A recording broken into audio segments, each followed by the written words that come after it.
Magandang gabi, pambungad sa ating newscast.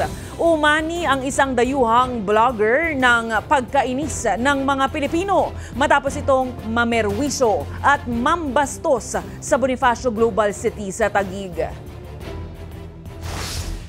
Sa livestream ng 33 anyos na YouTuber na hindi na natin papangalanan para huwag nang sumikat, kita ang kanyang pang-aabala at pambabastos. Makailang beses siyang nang-agaw ng sombrero ng mga naka-duty na gwardya. Nagnakaw rin siya ng electric fan mula sa isang restaurant saka ipinasok sa loob ng isang hotel.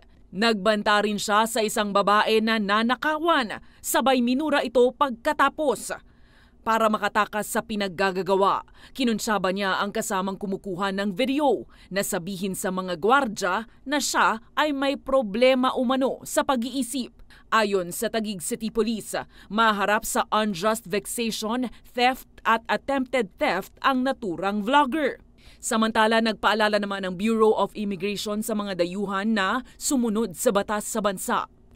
Dahil sa issue, isinusulong ang isang petisyon sa internet na permanente ng i-ban sa Facebook, YouTube at iba pang social media platform ang walang modong vlogger. Nais rin siyang ipa-blacklist sa gobyerno upang hindi na muling makapanggulo sa Pilipinas.